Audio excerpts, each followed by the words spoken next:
Hey everyone, Mario again, coming at you another review. Today, I'm starting at least a short series of reviews.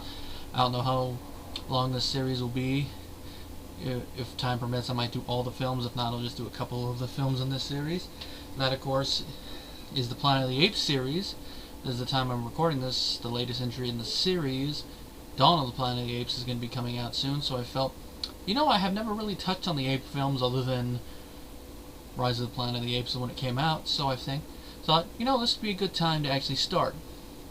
And of course, before tackling the films, I decided to read the book. Now, it's been a couple months since I actually read it, because time didn't permit me to actually get around to these films. So here I am now, and I'm going to say, the book's an interesting read. It's similar yet different from the book, and from the movie, and I'll address that in due time. The original author's name was Pierre Boulle. That's the pronunciation I found on YouTube with the how to pronounce names thing, so that's the one I'm going to go with, Boulle. I thought it was going to be Boulle because of the E, but I think it's Boulle. I think the E is probably silent. But anyway, what it says on the back, these two descriptions on the back really do fit.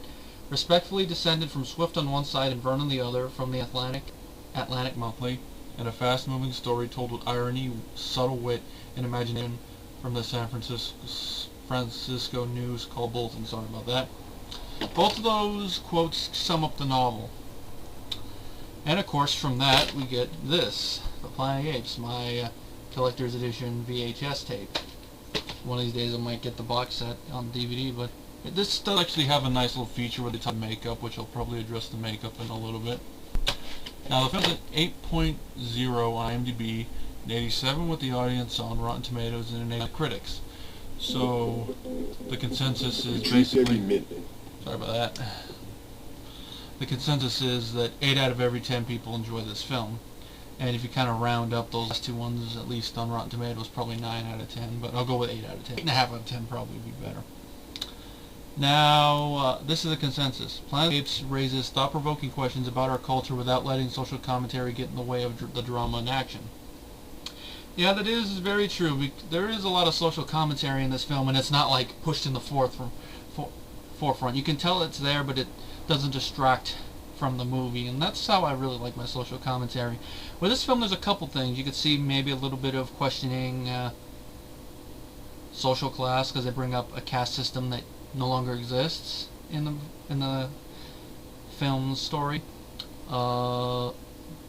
Considering the time the film was made, you could think about civil rights issues, whatever what you want to plug in there, race, sexuality, gender, stuff like that. It goes in there. And then, of course, there's the obvious one, animals and humans, which that only seems to come up when it actually is grade 8 personhood, but that's not something I'm only going to discuss in here. And it does a very good well. It does the job very well. Just think about it.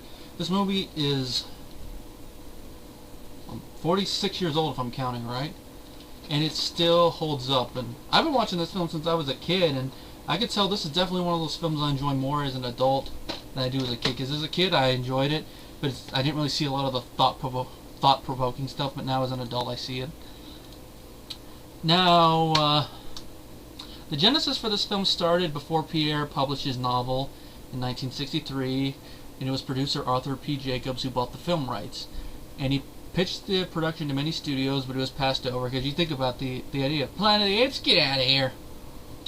Now, after Jacobs made a successful debut as a producer doing What a Way to Go from 1964 for Fox, they began pre-production on another movie, Dr. Dolittle. He managed to convince the then Fox Vice President Richard D. Zanuck to greenlight Apes.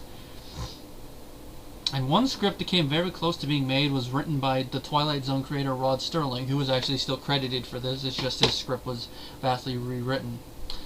The prime concern was cost, because the technology that he wrote the Apes having would have been very expensive, because it would have had elaborate sets, props, and special effects. And I can tell you that I haven't actually read the script. From what I hear, it's the Ape Society in that script is closer to how it is in here, because in the novel, the apes have a society, at least it is on par with human society in the late 50s to early 60s. You know, TVs, cars, helicopters, stuff like that. And it was blacklisted screenwriter Michael Wilson who came in and rewrote the script. And the Ape Society in the film is more primitive as a result. Not that it hurts anything, it's just, you know, a cost-cutting measure. Now, one of the major things kept in the film was Sterling's twist ending. And of course, it became one of the most famous movie endings of all time. Which, of course, this is one of those things where I don't really mind spoiling the ending, because I think everyone knows the ending for this film. You maniacs! You blew it up! Damn you! God damn you all to hell! Everyone knows that ending. I mean, it's been parodied many times. I mean, even Kevin Smith parodied it. That's one of my favorite ones. And only super smart humans such as I will be left around to cry. You know, stuff like that. Now, it makes me wonder how that ending was realized in the original script that Sterling did, but I'm guessing it's probably more or less what it was there, but probably would be a lot more elaborate in his because of the different level of technology. Now, the novel does have its own twist ending, but it's actually closer to what the ending of the remake is, and that is that throughout the whole story, our main character, who is named Ulysses in the book, he's actually on another planet in another solar system. He manages to get back to Earth only to find out that that planet has undergone the same thing that the planet he was on has, and that is that apes have taken over and humans are now basically animals. And of course, it's for the same reason as we find out in the finished film. But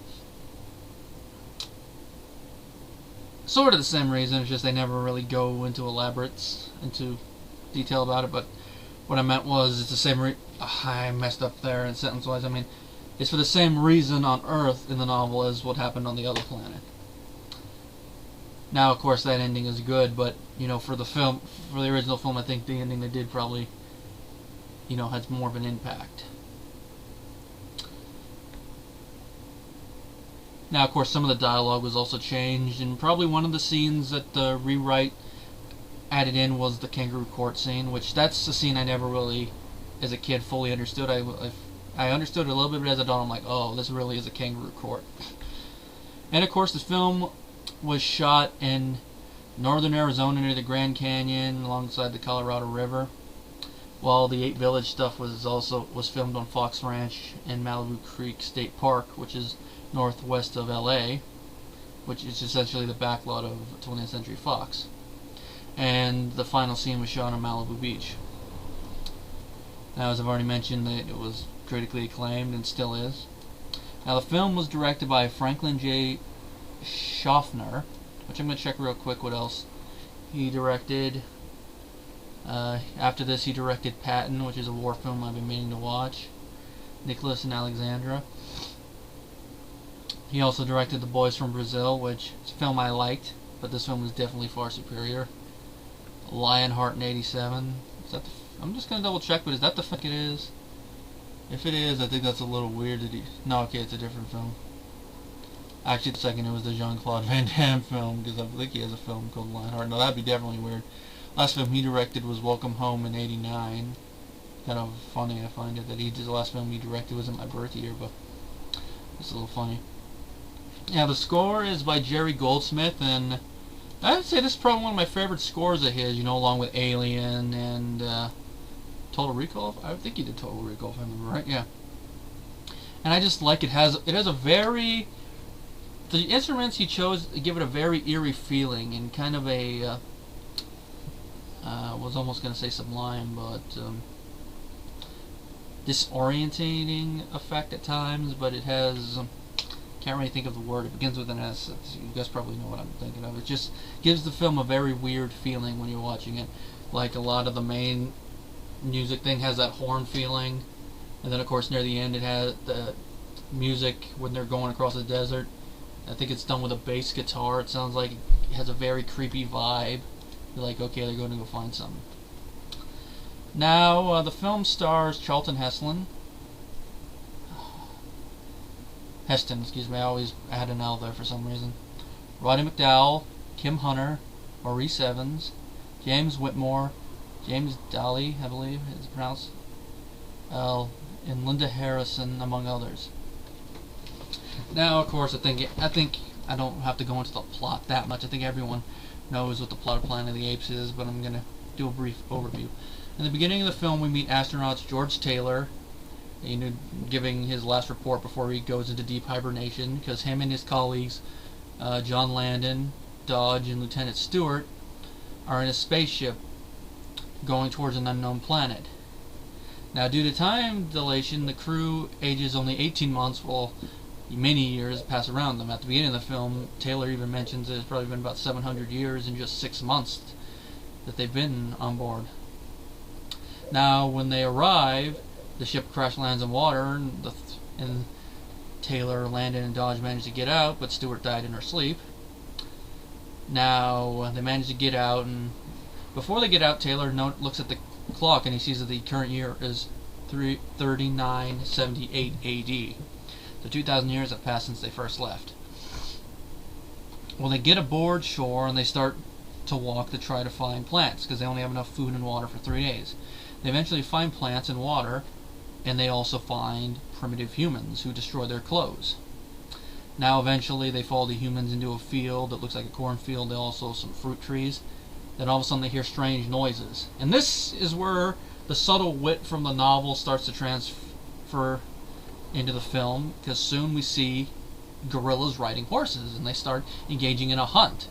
So the wit comes through in the movie okay. The novel it's a little bit more obvious, because it's actually being written down by Taylor's novel counterpart, so the humor is a little bit more obvious, but in the movie it's done well enough to where you can get like a slight chuckle out of it, but probably more of a nervous chuckle. Like we see after the hunt, we see gorillas posing with dead bodies and how they carry their trophies back. It's just a little awkward, and I don't know, awkward won't be the right word, it's just eye-opening maybe a little bit about, I guess this is where part of the strength of the film is. It kind of gives you an insight into human nature without having to use humans, even though they do mention humans at times. Now Taylor is eventually taken to the ape village, and he is under the care of Zira, who is a chimpanzee and an animal psychologist. Now she manages to patch Taylor up, and she starts to notice there's something strange about him. Now, eventually, he gets a piece of paper away from her and writes, "My name is Taylor." She tells her fiancé Cornelius, who is an archaeologist, and they both take an interest in him, calling him Bright Eyes.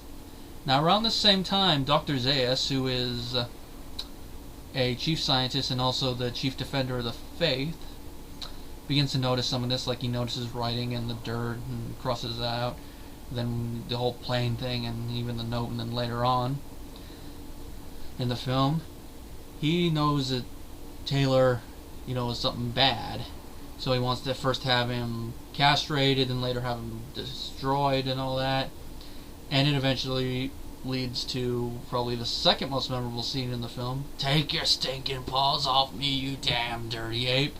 And if you think about it, that kind of is Zaius' fault. If he didn't want to have Taylor castrated, Taylor wouldn't have had a reason to escape, and that whole scene wouldn't have happened, and it wouldn't have given fear throughout the ape community. So Zaius is at fault there. This, of course, eventually leads to the kangaroo court scene, and eventually Taylor is freed by Cornelius and Zira, and it goes into the desert to the final stuff. I know that's a very loose one. There's a lot more in there, but I think I had to cover most of it. I know I probably mentioned more in that synopsis than I usually would, but I think I kind of had to at least go through it loosely. Acting-wise, the acting is pretty good for it. I mean, Heston, I haven't seen all of his films, so I can't really say if I would consider him to be one of those guys that's Oscar-worthy, but he's definitely, I'd say, a very competent actor. He's like one of those manly men ones, and as Taylor, you really do want to root for the guy. Especially near the end when he finally gets his gun, you're like, yeah! Of course, he only kills one person, and I'm using the term person, though it's an ape, but great ape, just like humans, so I'm going to go with that. He shoots one gorilla near the end, at least that I counted or noticed, but he still makes good use of the gun, and he actually makes good use of his brains too.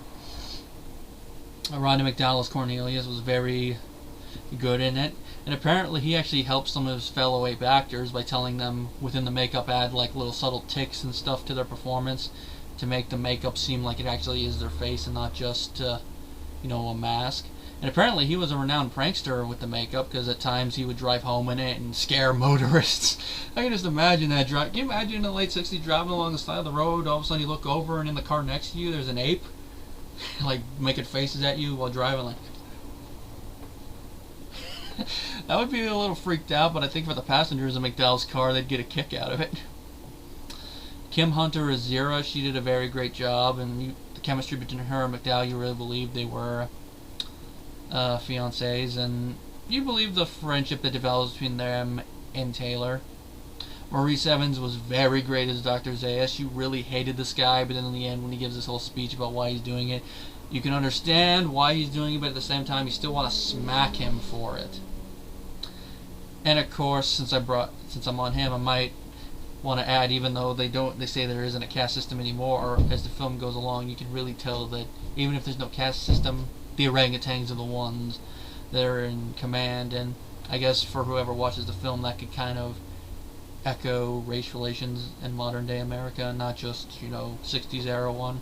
Depending on the whole white privilege thing. I don't think I really have to elaborate on that, but I think that really depends on where in the country you live, because I've never really noticed it where I live, but then again, that's just me. But whoever watches this film could probably notice that. For this, it'd probably be orangutan privilege, because they run everything. I mean, the gorillas basically are there as brute force, which I think is ironic considering that gorillas in older films are usually depicted as savage animals when they're very benevolent and intelligent animals. And it seems chimps are the ones who are depicted as the brains, or at least in trying to advance stuff, which is a little ironic considering in the... I don't think ironic.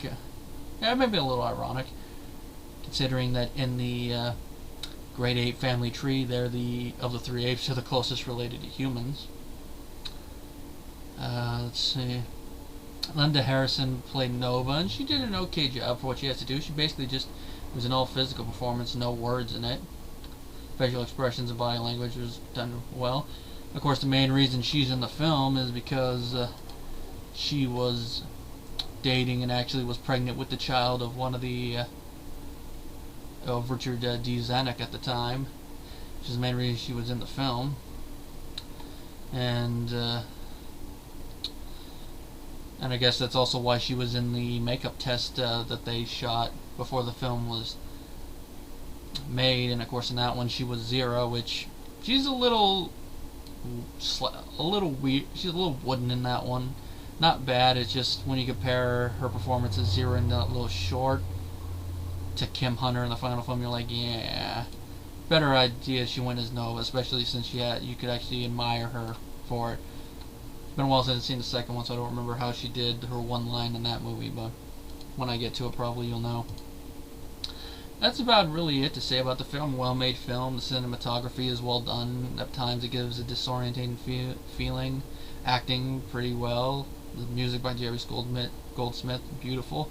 It definitely deserved the accolades it got in its day and now. It won the Honorary Academy Award for Outstanding Makeup Effects, and well done. Of course, there's a little minor controversy with that, in that it got that, and 2001: A Space Odyssey, which was released about the same time, didn't even get anything.